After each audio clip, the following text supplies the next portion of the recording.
Hello, salam sejahtera Malaysia. Selamat datang ke channel Fels Lifestyle.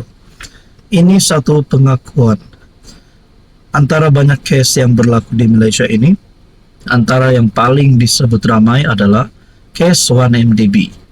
Nah, saudara-saudara, akhirnya saksi pembelaan telah membuat satu pengakuan yang paling mengejutkan. 1MDB, berkaitan dengan 1MDB, menurut saksi pembelaan, saya tak akan bohong di bulan Ramadan. Nah, ini pasti satu pengakuan yang mengejutkan ramai kepimpinan politik di Malaysia. Oke, sebelum kita teruskan kepada pengakuan saksi pembelaan ini, di video ini saya selitkan produk. Anda boleh lihat produk yang saya telah share dalam video ini di bawah. Klik dalam produk ini, Anda boleh lihat beberapa produk-produk barang-barangan yang Anda boleh direct order, harga cukup berpatutan. Bekas pengurusi 1MDB, Sheikh Lodin Wok Kamarudin, memberi keterangan bahawa dia tidak akan tergamak berbohong di bulan Ramadan ini dalam memberi keterangan pembelaan terhadap bekas PM Najib Razak.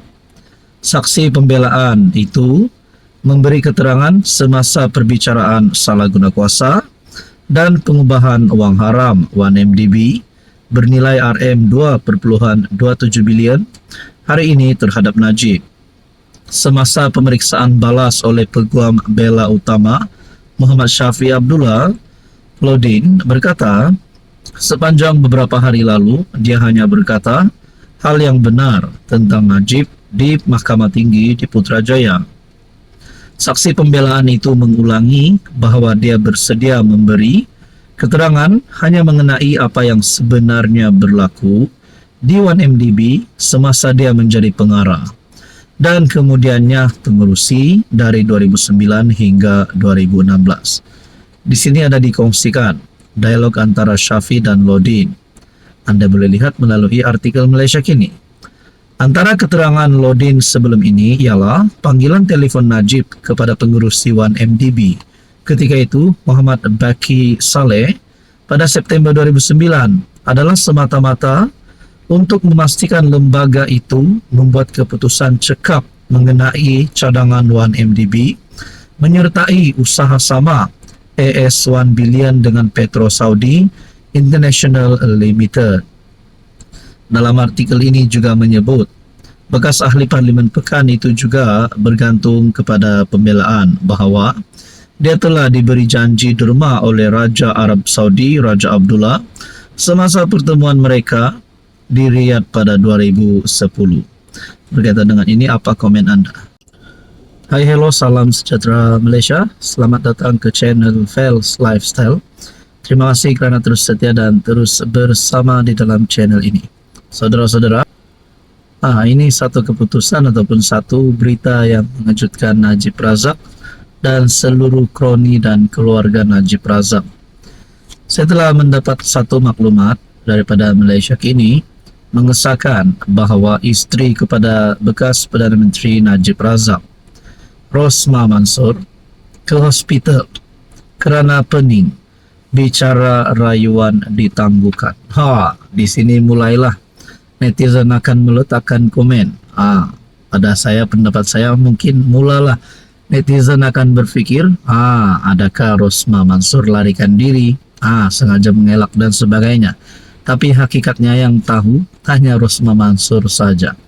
Nah, disahkan Rosmah Mansor mengalami pening akibat komplikasi kesihatan daripada kencing manis dan darah tinggi yang dihadapinya dan terpaksa meninggalkan istana kehakiman di Putrajaya untuk mendapatkan rawatan di hospital. Oke, saudara-saudara, sebelum saya meneruskan di dalam artikel berita ini, di sini saya ada selitkan produk. Anda boleh lihat beberapa produk yang saya sudah selitkan.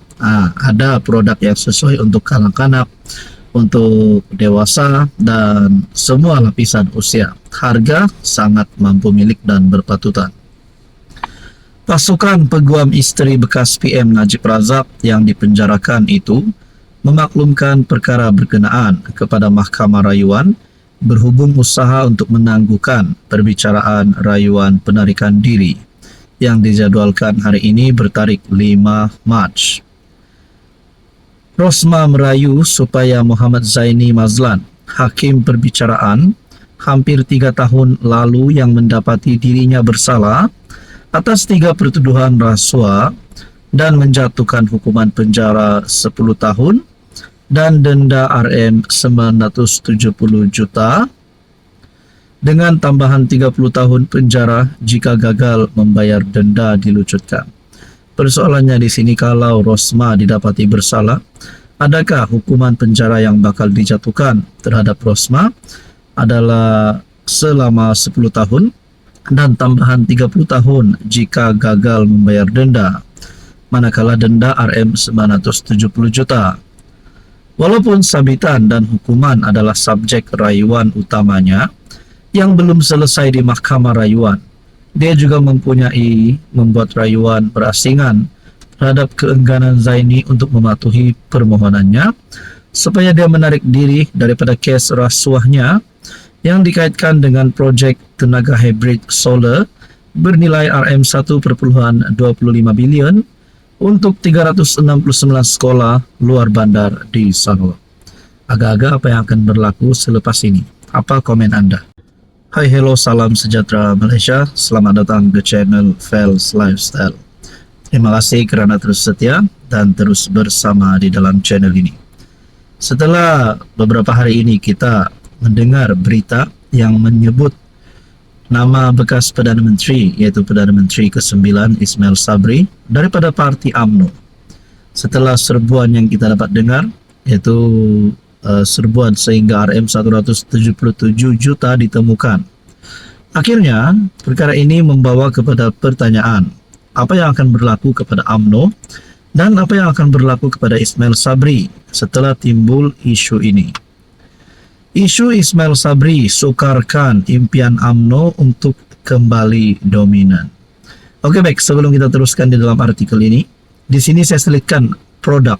Anda boleh lihat ada beberapa produk yang sudah saya share di sini. Anda boleh lihat mana satu yang sesuai di mata, sesuai di hati.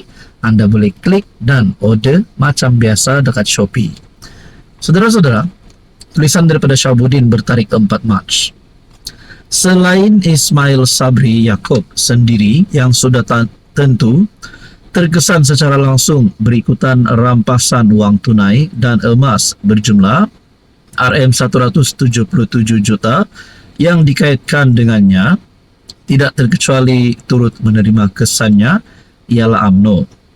Ismail Sabri adalah pemimpin UMNO berjawatan naib Presiden UMNO ketika dilantik sebagai PM menggantikan Muhyiddin pada 21 Ogos 2021. Walaupun beliau dilantik sebagai PM untuk meneruskan kerajaan PN sebelum itu, tetapi beliau tetap pemimpin UMNO. Persoalannya, apa yang tindakan UMNO terhadap Ismail Sabri? Sekiranya Ismail Sabri ini membawa kepada pembawaan negatif terhadap parti UMNO. Adakah beliau akan dipecat, digantung, dan mungkin ada beberapa tindakan yang lain?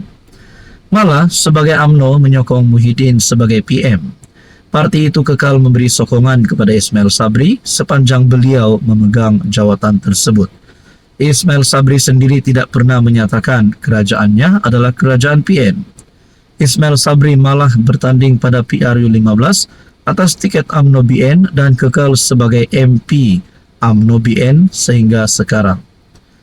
Senang cerita, menurut tulisan ini, Ismail Sabri adalah orang UMNO dan pemimpin UMNO sehingga hari ini. Kaitan beliau dengan PN hanyalah kerana beliau disokong kuat oleh gabungan tersebut untuk menjadi PM. Apabila SPRM mengesahkan Ismail Sabri disiasat sebagai suspek dan bukan sebagai saksi, ia adalah petunjuk bahawa wang tunai dan emas yang ditemui itu sekurang-kurangnya mengikut dapatan awal SPRM adalah kepunyaannya atau dalam kawalannya. Untuk itu, kebarangkalian UMNO mendapat sokongan yang semakin merosot pada PRU 16 akan datang adalah sesuatu yang tidak boleh ditolak. Cuma apabila pengundi, khususnya orang Melayu, semakin menjauhi UMNO pada PRU akan datang, siapakah yang bakal mengaut labanya? Adakah PH atau PN yang di dalamnya ada PAS dan bersatu? Nah, persoalannya, adakah selepas ini Ismail Sabri mungkin akan keluar daripada UMNO? Dan sebelum ini kita pernah mendengar ada 10 MPBN yang menyokong Muhyiddin jadi PM. Adakah MPBN tersebut diantaranya adalah Ismail Sabri sendiri? Apa komen Anda?